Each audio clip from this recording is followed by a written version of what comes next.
Depression जेवढं ऐकायला सोपं वाटतं, वास्तवात हे त्यापेक्षा कितीतरी पटीने जास्त भयंकर असतं. हे एखाद्या अंधाऱ्या बोगद्यासारखं आहे, ज्यातून प्रवास करणाराच सांगू शकतो की आत किती एकटेपणा आहे. फक्त डिप्रेशनमधून बरी होणारी व्यक्तीच हे समजून घेऊ शकते की यातून बाहेर येणं किती अवघड असतं. डिप्रेशन माणसाला आतून कुरतडायला सुरुवात करतं. डिप्रेशन हे त्याच्या आयुष्यातील प्रत्येक आनंद, प्रत्येक आशा, अपेक्षा हिरावून घेत असतं. डिप्रेशन हे वास्तवात एखाद्या दरीत कोसळण्यासारखं आहे, ज्यात कोसळणाऱ्या व्यक्तीलाच वाटत राहतं की हे असंच दीर्घकाळ सुरू राहील आणि कधीच संपणार नाही. त्यांना असं वाटतं की हे सर्व थांबलं पाहिजे, भलेही एका सेकंदासाठी तर थांबेना, पण दुर्दैवाने पोटात तयार होणारी ही अस्वस्थता कधीच जात नाही.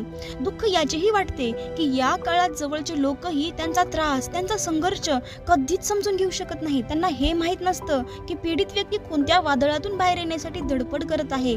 या सर्व गोष्टी मनमोकळेपणाने सांगणे शक्य नाही, पण एक गोष्ट मात्र खरी आहे की हा काळही निघून जाईल. भलेही याच्यासाठी दिवस, आठवडे वा महिना लागो, पण हे दिवस जाणार नक्कीच. भलेही ते पहिल्या प्रयत्नात ते यश दिसून आले नाही, तरी पण यातून बाहेर निघण्याचे मार्ग नेहमीच असतात. यामुळं पुढच्या वेळी जेव्हा केव्हा तुम्हाला डिप्रेशनचा त्रास जाणवेल, तेव्हा या उपायांचा अवलंब करा. बघा, तुम्हाला डिप्रेशन कधीच येणार नाही. नंबर 1, स्वतःला व्यस्त ठेवा. डिप्रेशन मधून सुटका करून घेण्यासाठी नेहमी स्वतःला व्यस्त ठेवा, आणि यासाठी सर्वात आधी हेच काम करा की स्वतःला व्यस्त ठेवण्यासाठीचे उपाय शोधा.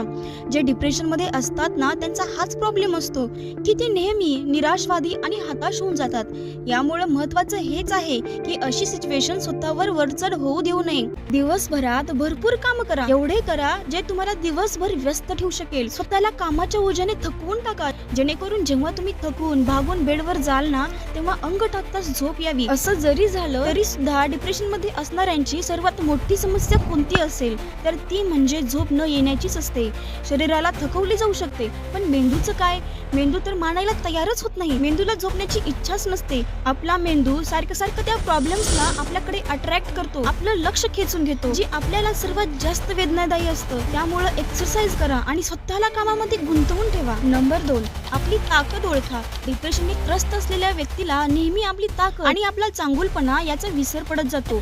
यामुळे नेहमी स्वतःबाबत विचार करणे सुरू करा. अशा घटना आठवा जेव्हा तुम्ही खरंच काहीतरी मोठं काम केलं होतं आणि तुम्हाला स्वतःचाच अभिमान वाटला होता. हे गरजेचं नाही की त्या घटनेमध्ये तुम्हाला खूप मोठं यश आलं होतं.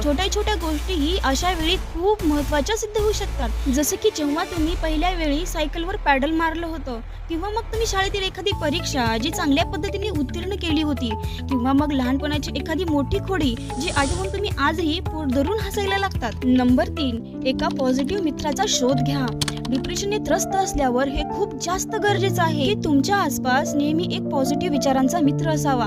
प्रत्येकाला हे माहित असतं डिप्रेशन खूप गंभीर समस्या आहे. तुम्हाला असं वाटू शकतं की तुमचे म्हणणे कुणाला कळणारच नाही. तुमचा मित्र आहे ना, तो नक्कीच समजून घेईल. तो फक्त तुमचे म्हणणे ऐकून घेईल. मग ते कोणीही असू शकतं. तुमचा बेस्ट फ्रेंड असू शकतो, तुमच्या कुटुंबातील एखादी सदस्य असू शकतं, म्हणजे भाऊ असेल, बहीण असेल, किंवा लाईफ पार्टनर असेल, ज्याच्यावर तुम्ही विश्वास ठेवू शकता. जर तुम्हाला असं वाटलं एखादा मित्र तुमचं बोलणं ऐकल्यानंतरही त्यात इंटरेस्ट दाखवत नाहीये, तर नर्वस होऊ नका. बोलणे किंवा संवाद साधणे खूप गरजेचं आहे. तुम्ही बोलणारच नसाल तर तुम्ही कधीच अशा मित्राचा शोध घेऊ शकणार नाही जो तुमच्या बोलण्यात इंटरेस्ट घेत असेल किंवा त्याला तुमच्याबद्दल सहानुभूती वाटत असेल. विश्वास व्यक्त करा, मन मोकळेपणाने संवाद साधा. त्याला सांगा की तुम्हाला नेमकं कसं वाटते. ते तुम्हाला नक्कीच मदत करतील. ते तुम्हाला आठवण करून देतील तुमच्यामध्ये या छोट्या प्रॉब्लेम्सला हरवण्याची केवढी मोठी ताकद उरलेली आहे. नंबर 4, नवे मित्र बनवा. अनेकदा आपण हृदयांवर भावनांचे ओझे घेऊन फिरत असतो आणि काहीतरी गोष्टी आपण आपल्या जीवलगांपासून लपवण्याचा आटोकाट प्रयत्न करत असतो. आपल्याला वाटत असतं की जर त्यांना खरं काय आहे ते कळलं ना, तर ते आपल्याला लगेच जज करतील आणि आपल्याला नाकारतील. स्वतः वेगळं होण्याच्या भीतीने माणूस सतत आतल्या आत कुढत असतो. अनेक वेळी हे योग्य असू शकतं. आपण आपल्या ओळखीच्या व्यक्तींपासून काही गोष्टी लपवत आहोत. कोणतीही अशी व्यक्ती जी फक्त तुमचं म्हणणं ऐकून घेईल आणि जजमेंटल न होता ते तुम्हाला समजून घेऊ शकेल. त्यामुळे नवे मित्र बनवण्याचा प्रयत्न करा. एखाद्या अशा व्यक्तीला ज्याला तुम्ही ओळखतही नाहीत आणि ज्यांना तुमच्या बाबत काहीच माहित नव्हतं, त्याच्या जवळ तुम्ही किती सहजपणे आपल्या मनातील सर्व गोष्टी बोलून दाखवू शकतात. नंबर 5, एव्हरग्रीन कॉमेडी सिनेमे पहा. जेव्हा केव्हा तुम्हाला एकटेपणा जाणवू लागेल तेव्हा टीव्ही किंवा मोबाईलवर काहीतरी विनोदी पाहायला सुरुवात करा.